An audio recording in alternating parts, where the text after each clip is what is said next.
Hello everyone, कैसे हैं आप सब। उम्मीद करता हूं आप सब स्वस्थ मस्त और ज़बरदस्त होंगे। तो आज फिर मैं अरविंद कुमार आप सभी का स्वागत करता हूं भुवन एकेडमी की पाठशाला में। दोस्तों, आज मैं आपको एंशियंट हिस्ट्री अर्थात प्राचीन भारत के इतिहास का बहुत ही महत्वपूर्ण टॉपिक बौद्ध धर्म और इसमें भगवान बुद्ध का जीवनी से संबंधित व्याख्या सहित 30 एमसीक्यू सॉल्व कराऊंगा जो आपके सभी प्रतियोगी परीक्षाओं के लिए उपयोगी होगा। चलिए चलते हैं और प्रारंभ करते हैं गौतम बुद्ध जी के बारे में। गौतम बुद्ध, बौद्ध धर्म की स्थापना गौतम बुद्ध जी ने की थी। आपको याद रखना है बौद्ध धर्म की स्थापना किसने की थी, तो गौतम बुद्ध ने की थी। अब गौतम बुद्ध का जन्म कब हुआ, तो 563 ईसा पूर्व में गौतम बुद्ध जी का जन्म कपिलवस्तु, वर्तमान में नेपाल में है, के पास लुम्बिनी नामक स्थान पर हुआ था। कहां पे हुआ था, तो लुम्बिनी नामक स्थान पर हुआ था, जो कहां पे था, कपिलवस्तु में था। और कब हुआ था, तो 563 ईसा पूर्व में इनका जन्म हुआ था। पिता, इनके पिता कौन थे, तो पिता का नाम शुद्धोधन था और माता का नाम महामाया था। शुद्धोधन कौन थे, तो शुद्धोधन शाक वंश के प्रमुख थे। इसी कारण गौतम बुद्ध को शाक्य मुनि के नाम से जाना जाता है। तो इतनी सारी पॉइंट आपको इसमें याद कर लेने हैं। चलते हैं आगे और देखते हैं जन्म देने के 7 दिनों बाद ही उनकी मां की मृत्यु हो गई। फिर सिद्धार्थ का पालन पोषण किसने किया, तो सिद्धार्थ का पालन पोषण उनकी मौसी, जिनका नाम है प्रजापति गौतमी, इन्हें याद रख लेना है आपको। प्रजापति गौतमी ने किया था। इससे उनका नाम गौतम पड़ा। तो सिद्धार्थ का नाम गौतम बुद्ध कैसे पड़ा, तो वो यही कारण था कि गौतम नाम इसलिए पड़ा क्योंकि उनकी जो पालन पोषण करने वाली माँ थी, मौसी थी, उनका नाम प्रजापति गौतमी था, जिसके कारण उनका नाम गौतम पड़ा था। अब गौतम बुद्ध के बचपन का नाम सिद्धार्थ था, सभी जान रहे हैं।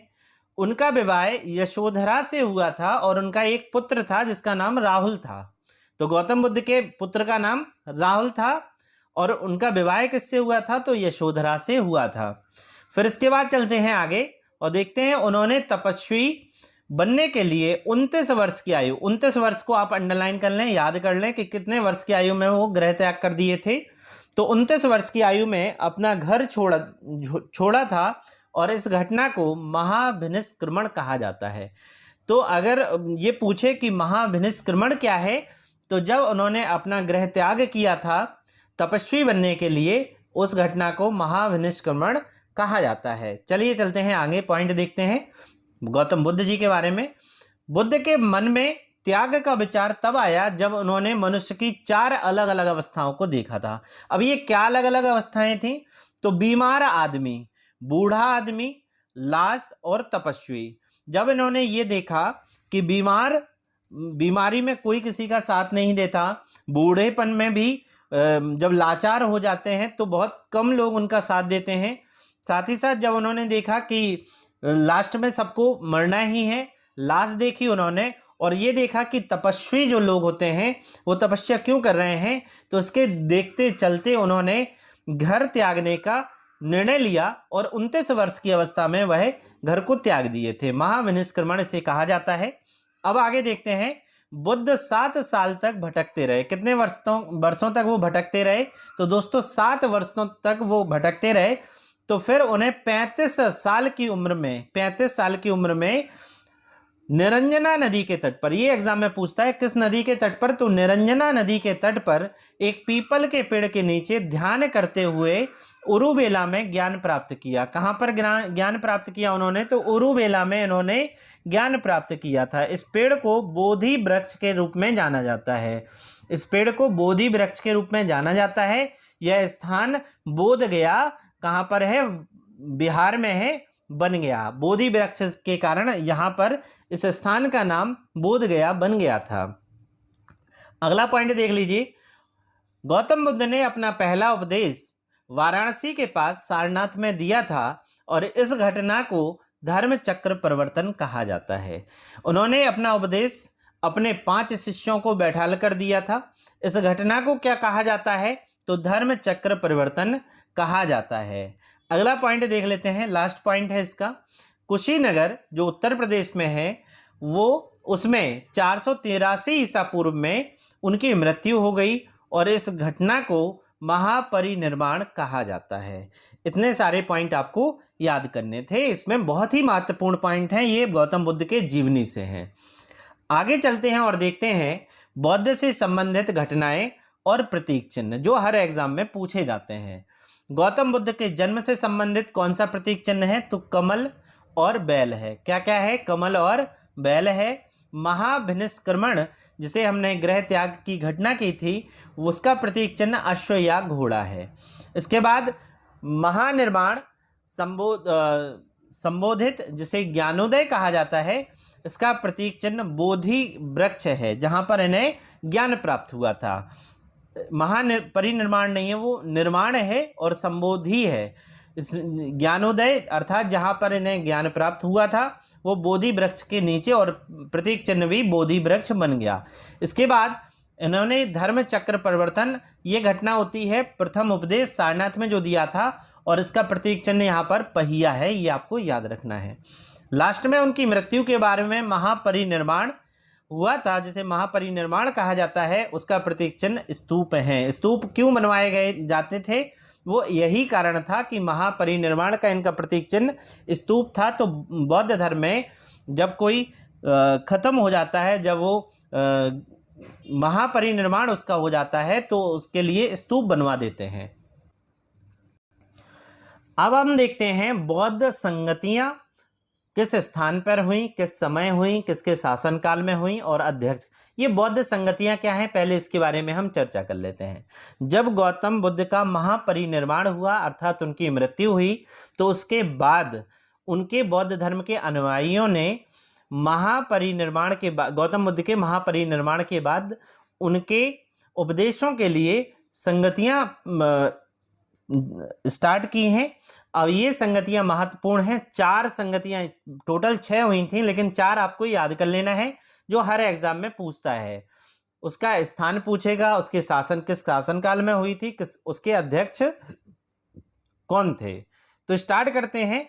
संगतियों में पहली संगति है यहाँ पर प्रथम बौद्ध संगति। प्रथम बौद्ध संगति जो हुई 483 ईसा पूर्व हुई। कब हुई? 483 ईसा पूर्व हुई। कहाँ हुई? राजगृह में हुई। शासन किसके शासनकाल में? तो अजात शत्रु के शासनकाल में। और अध्यक्ष कौन थे? तो महाकश्यप इसके अध्यक्ष थे। अभी मैं ट्रिक के माध्यम से आपको चारों रटवा दूंगा, पहले आप इसे पढ़ लीजिए ध्यानपूर्वक। द्वितीय बौद्ध संगति जो हुई है वो 383 ईसा पूर्व हुई है, वैशाली में हुई है। किसके शासनकाल में? तो कालाशोक के शासनकाल में हुई है और अध्यक्ष कौन थे? सबाकामी थे। इसके बाद तृतीय बौद्ध संगति जो हुई है 255 ईसा पूर्व में हुई है। स्थान क्या है? तो पाटलिपुत्र है। शासनकाल देखिए अशोक के शासनकाल में हुई, अध्यक्ष थे मोगली पुलत्तिस्त थे। इसके बाद चतुर्थ बौद्ध संगति जो हुई है वो ईसा के प्रथम शताब्दी में हुई है, कुंडलवन में हुई है, कनिष्क के शासनकाल में हुई है और वसुमित्र अश्वघोष इसके अध्यक्ष थे। अब आपको याद कैसे रखना है, जैसे उसने कहा एग्जाम में कैसे क्वेश्चन आते हैं, तो ऐसे आते हैं कि प्रथम बौद्ध संगति निम्नलिखित में से किस स्थान पर हुई थी? तो राजगृह, वैशाली, पाटलिपुत्र, कुंडलवन। तो आपको कैसे याद रखना है? तो स्थान की ट्रिक क्या बन जाएगी, आगे आगे का एक एक आप लेटर ले लीजिए, सभी का एक एक वर्ण ले लीजिए। जैसे राजगृह का रा ले लीजिए, वैशाली का बै ले लीजिए, पाटलिपुत्र का पा ले लीजिए, कुंडलवन का कू ले लीजिए। तो इसका बन जाएगा रावे पाकू। क्या बन जाएगा? रावे पाकू। रावे पाकू, ठीक है ना। फिर से बोलिए रावे पाकू। रावे पाकू इससे बन जाएगा। इसी प्रकार ये कोडिंग हो गई आपकी, राजगृह, वैशाली, पाटलिपुत्र, कुंडलवन। राजगृह, वैशाली, पाटलिपुत्र, कुंडलवन, रावे पाकू, ठीक है ना। इसके बाद अगर शासनकाल पूछे कि प्रथम या द्वितीय बौद्ध संगति किसके शासनकाल में हुई है, अजातशत्रु, कालाशोक, अशोक, कनिष्क, तो आपको कालाशोक बताना है। तो इसकी ट्रिक कैसे बनेगी, इसका भी आप पहला पहला अक्षर ले लें। जैसे आजा काला अशोकु, आजा काला अशोक, ठीक है ना। तो अजा से हो गया अजातशत्रु, काला से कालाशोक, आ से हो गया अशोक, का से हो गया कनिष्क, ठीक है ना। तो इसका आगे आगे का आप ले लीजिए, याद हो जाएगा। इसके बाद यहां पर देख लीजिए, अध्यक्ष पूछे तो महासभा मोघ बसु, महासभा मोघ बसु, महासभा मोघ बसु। तो तीनों का आपको आगे आगे का लेना है और आप बार बार इसका रिवाइज करेंगे तो आपको ये याद भी हो जाएगा। आगे चलने के पहले जो भी विद्यार्थी अभी तक हमारे भुवन एकेडमी की पाठशाला से नहीं जुड़े हैं वो चैनल को सब्सक्राइब कर लें, साथ ही साथ बेल आइकन को दबाना ना भूलें ताकि आपको नोटिफिकेशन सबसे पहले मिल सके। और जिन विद्यार्थियों ने अभी तक हमारा टेलीग्राम ज्वाइन नहीं किया है तो इसी नाम से भुवन एकेडमी की पाठशाला टेलीग्राम चैनल है, तो आप उसे ज्वाइन कर लें ताकि आपको PDF फ्री ऑफ कॉस्ट यहाँ पर मिल जाए। चलते हैं आगे और देखते हैं बौद्ध धर्म के संस्थापक कौन थे। यहाँ पे क्वेश्चन आंसर अब सॉल्व करते हैं। जो 30 महत्वपूर्ण क्वेश्चन आंसर हैं वो यहाँ पर सॉल्व कर लेते हैं। पहला यहाँ पे है बौद्ध धर्म के संस्थापक कौन थे। ऑप्शन ए है महावीर, ऑप्शन बी है सिद्धार्थ, ऑप्शन सी है अशोक महान, ऑप्शन डी है चाणक्य। तो दोस्तों आप सभी जानते हैं बौद्ध धर्म के संस्थापक गौतम बुद्ध अर्थात सिद्धार्थ थे। इनके बचपन का नाम क्या था, तो सिद्धार्थ था।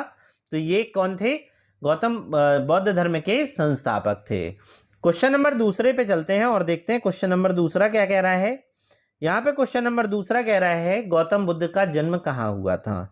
तो गौतम बुद्ध का जन्म कह रहा है, ऑप्शन ए है श्रावस्ती, ऑप्शन बी है लुम्बिनी, ऑप्शन सी है कौशाम्बी, ऑप्शन डी है कुशीनगर। तो दोस्तों यहाँ पर सही आंसर लगाना है। इनका सही आंसर है लुम्बिनी नामक स्थान पर, जो वर्तमान समय में नेपाल में है। यहाँ पर गौतम बुद्ध का जन्म हुआ था। क्वेश्चन नंबर तीसरे पे चलते हैं। क्वेश्चन नंबर तीसरा यहाँ पे कह रहा है गौतम बुद्ध या महात्मा बुद्ध के बचपन का नाम क्या था। तो सभी को पता है इनके बचपन का नाम, इन चारों में से आप बताइए क्या हो सकता है। आंसर सही होगा option B Siddharth. Question number 4 देख लेते हैं। क्वेश्चन नंबर 4 कह रहा है गौतम बुद्ध के पिता का क्या नाम था। तो गौतम बुद्ध के पिता का क्या नाम था। Option A Shuddhodana, option B Bimbisara, option C Haryanka, option D उपरोक्त में से कोई नहीं। तो गौतम बुद्ध के पिता थे शुद्धोधन। कौन थे, शुद्धोधन थे। अगले क्वेश्चन की ओर चलते हैं। क्वेश्चन नंबर 5 डैश खाली स्थान है कि पालक माता महाप्रजापति गौतमी भिक्षुणी के रूप में, महाप्रजापति गौतमी भिक्षुणी के रूप में नियुक्त होने वाली पहली महिला थी।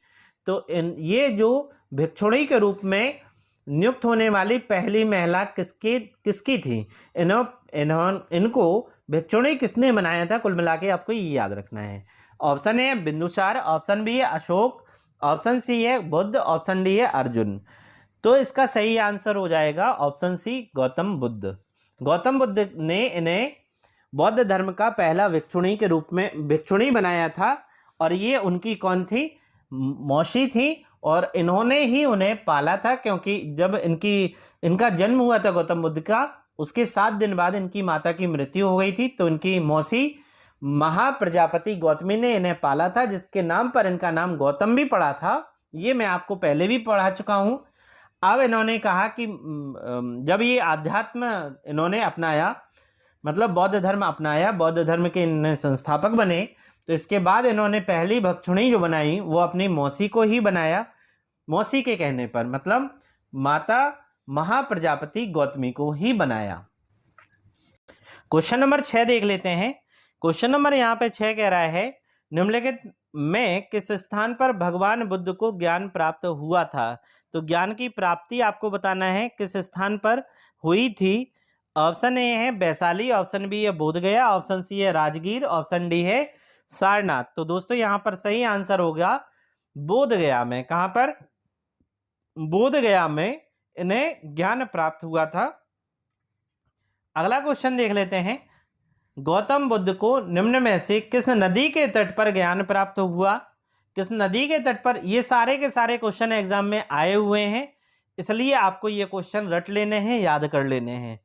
ऑप्शन ए निरंजना नदी, ऑप्शन बी है बूढ़ी गंडक, ऑप्शन सी है महानंदा, ऑप्शन डी है गंगा नदी।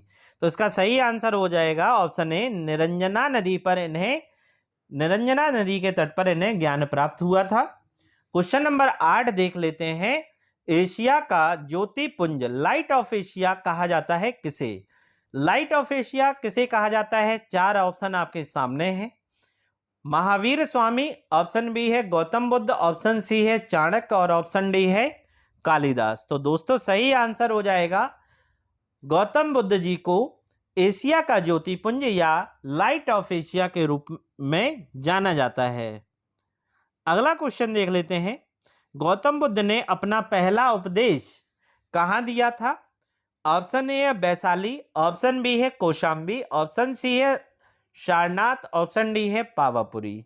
तो दोस्तों गौतम बुद्ध जी ने अपना पहला उपदेश जो दिया था वो वाराणसी के पास सारनाथ नामक स्थान पर दिया था। सारनाथ नामक स्थान पर गौतम बुद्ध जी ने अपना पहला उपदेश दिया था। क्वेश्चन नंबर 10 देख लेते हैं, बुद्ध ने अपना पहला उपदेश सारनाथ में अपने 5 शिष्यों को दिया, जिसे कहा जाता है, इसे क्या कहा जाता है, ये घटना क्या कहलाती है? ऑप्शन ए है महाभिनिष्क्रमण, ऑप्शन बी महापरिनिर्वाण, ऑप्शन सी धर्म चक्र परिवर्तन, ऑप्शन डी उपरोक्त में से कोई नहीं। तो दोस्तों जो इन्होंने पहला उपदेश दिया उसे कहा जाता है धर्म चक्र परिवर्तन, ऑप्शन सी यहां पर सही हो जाएगा। क्वेश्चन नंबर 11 पे चलते हैं। क्वेश्चन नंबर 11 कह रहा है, बुद्ध ने कितने वर्ष की अवस्था में गृह त्याग किया था? ये मैंने आपको बताया था, उन्होंने कितने वर्ष की अवस्था में अपना गृह त्याग किया था? ऑप्शन ए है 28 वर्ष, ऑप्शन बी है 29 वर्ष, ऑप्शन सी है 30 वर्ष, ऑप्शन डी है 32 वर्ष। तो यहां पर 29 वर्ष सही आंसर हो जाएगा, 29 वर्ष सही आंसर लगा लीजिए। क्वेश्चन नंबर 12 देख लेते हैं, गौतम बुद्ध ने 29 वर्ष की उम्र में ग्रह, यहां पर सही लिख लो, यहां पर ग्रह, ये वाला जो ग्रह है वो गलत लिखा है, ग्रह त्याग किया, जिसे बौद्ध धर्म में कहा जाता है। इसे बौद्ध धर्म में क्या कहा जाता है? ऑप्शन ए है महापरिनिर्वाण, ऑप्शन बी है सह विनिष्क्रमण, ऑप्शन बी है सह परिनिर्वाण और ऑप्शन डी है महाभिनिष्क्रमण। तो ऑप्शन डी यहां पर सही हो जाएगा, गृह त्याग की घटना महाभिनिष्क्रमण कहलाती है। क्वेश्चन नंबर 13 देख लेते हैं। क्वेश्चन नंबर 13 यहां कह रहा है, गौतम बुद्ध ने निम्नलिखित में से किस भाषा में अपने उपदेश दिए थे? Option A Hindi, option B है संस्कृत, ऑप्शन सी है प्राकृत और ऑप्शन डी है पाली। तो यहां पर सही आंसर हो जाएगा, गौतम बुद्ध जी ने अपने उपदेश पाली भाषा में दिए थे और पहला उपदेश इन्होंने सारनाथ में दिया था। अगला देख लेते हैं क्वेश्चन नंबर 14। क्वेश्चन नंबर 14 कह रहा है, बुद्ध ने अपने जीवन काल में सर्वाधिक उपदेश कहाँ दिए? मोस्ट इंपोर्टेंट क्वेश्चन है ये। बुद्ध ने अपने जीवन काल में सर्वाधिक उपदेश कहाँ दिए हैं? Option A Vaishali, option B है कौशाम्बी, ऑप्शन सी है सारनाथ, ऑप्शन डी है श्रावस्ती। तो दोस्तों यहां पर सही आंसर हो जाएगा ऑप्शन डी, श्रावस्ती में बुद्ध ने अपने सबसे ज्यादा उपदेश दिए थे। और पहला उपदेश कहाँ दिया था? तो सारनाथ में दिया था। क्वेश्चन नंबर 15 देख लेते हैं, बुद्ध ने अपना प्रथम गुरु किसे माना है? 4 ऑप्शन आपके सामने हैं, आपने बताना है बुद्ध ने अपना प्रथम गुरु किसे माना। ऑप्शन ए है गुरु विश्वामित्र, ऑप्शन बी है अलार कलाम, ऑप्शन सी है आनंद, ऑप्शन डी है महाकश्यप। तो दोस्तों यहां पर सही आंसर हो जाएगा ऑप्शन बी, अलार कलाम को बुद्ध ने अपना प्रथम गुरु माना, जो हर एग्जाम में एक आध बार पूछा गया है। हर एग्जाम में ये क्वेश्चन पूछे जाते हैं बौद्ध धर्म से। आपको ये बौद्ध धर्म पूरा का पूरा तैयार कर लेना है, क्या पता किस एग्जाम में ये क्वेश्चन आपके लिए इंपॉर्टेंट होके पूछा जाए। क्वेश्चन नंबर 16 देख लेते हैं, बुद्ध बुद्ध धम्म और संघ मिलकर, देखिए बुद्ध धम्म और संघ तीनों अलग अलग हैं, बुद्ध अलग है, धम्म अलग है और संघ अलग है, ठीक है ना। बुद्ध धम्म और संघ मिलकर क्या कहलाता है? ऑप्शन ए त्रिवर्ग, ऑप्शन बी है त्रिरत्न, ऑप्शन सी है त्रिसर्ग, ऑप्शन डी है त्रिमूर्ति। तो यहाँ पे सही आंसर लगा लीजिए, ऑप्शन बी यहाँ पे सही है, त्रिरत्न कहलाता है। क्या कहलाता है? त्रिरत्न यहाँ पे कहलाता है। क्वेश्चन नंबर 17 पे चलते हैं। क्वेश्चन नंबर 17 यहाँ कह रहा है, नालंदा विश्वविद्यालय के लिए प्रसिद्ध था। नालंदा विश्वविद्यालय किस लिए प्रसिद्ध था? ये क्वेश्चन कह रहा है। ऑप्शन ए चिकित्सा विज्ञान के लिए, ऑप्शन बी है तर्क शास्त्र के लिए, ऑप्शन सी है जैन धर्म दर्शन के लिए, ऑप्शन डी है बौद्ध धर्म दर्शन के लिए। तो दोस्तों नालंदा विश्वविद्यालय बौद्ध धर्म दर्शन के लिए प्रसिद्ध था। क्वेश्चन नंबर 18 पे चलते हैं। महापरिनिर्वाण मंदिर स्थित है, ये पीसीएस में क्वेश्चन पूछा गया है, डिट्टो यही क्वेश्चन था। महापरिनिर्वाण मंदिर कहाँ स्थित है? यहाँ पे अभी आप लोगों ने ये घटना पढ़ी है महापरिनिर्वाण की, वो जानते हैं आप सभी कि महापरिनिर्वाण जो हुआ था वो हुआ था गौतम बुद्ध का कुशीनगर में। कहाँ हुआ था? कुशीनगर में। और यहाँ पे मंदिर पूछ लिया है तो आंसर क्या होगा?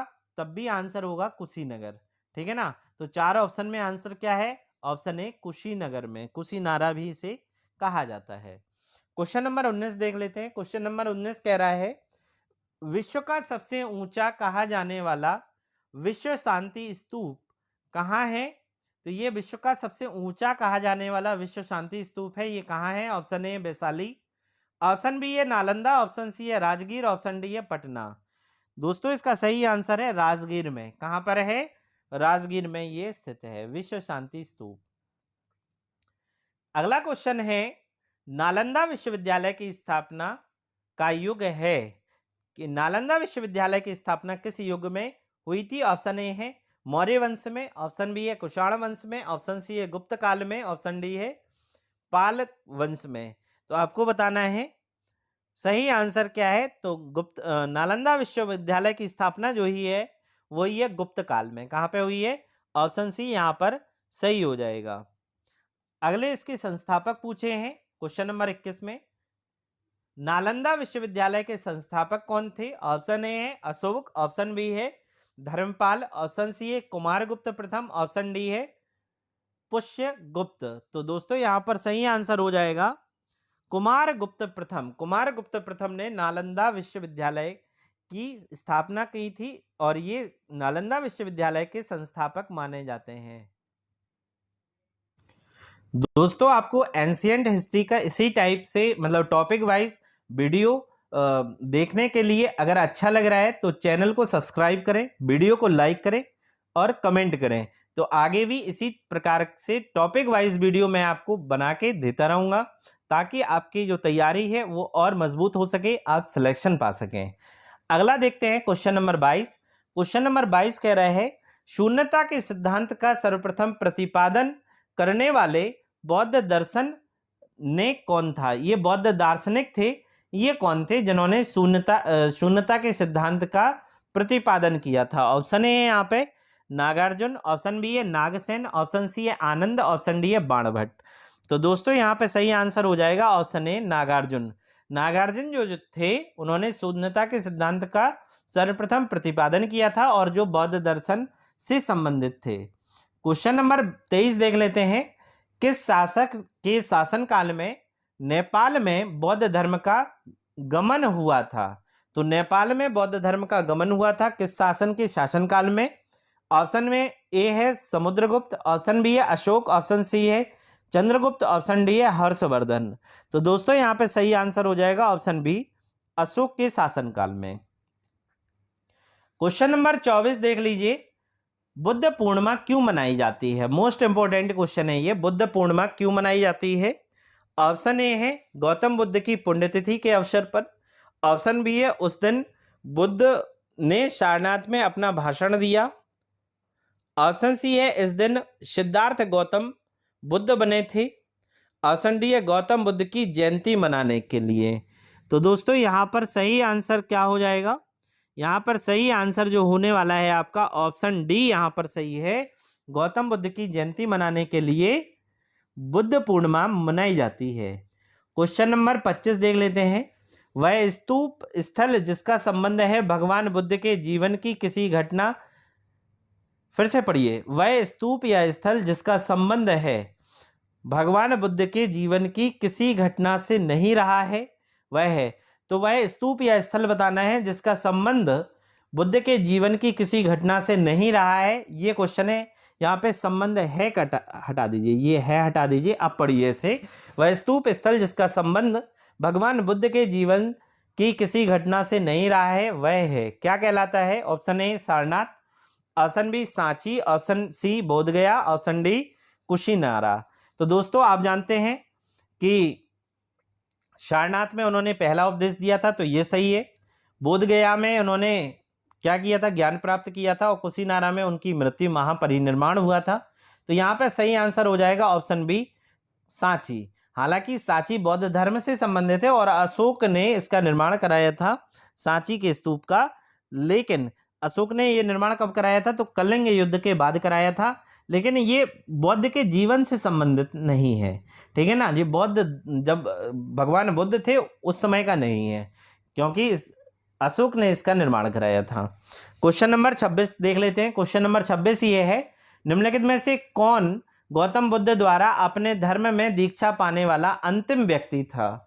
गौतम बुद्ध द्वारा अपने धर्म में दीक्षा पाने वाला अंतिम व्यक्ति कौन था? ऑप्शन ए है आनंद, ऑप्शन बी है मोगलाना, ऑप्शन सी है जमाली, ऑप्शन डी है सुबद्ध।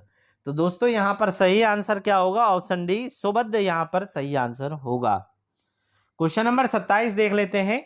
बुद्ध के गृह त्याग प्रतीक के क्या है? गृह त्याग का जो प्रतीक है वो क्या है? तो स्टार्टिंग में हमने आपको बुद्ध के संबंधित जितने भी प्रतीक थे वो बताए थे।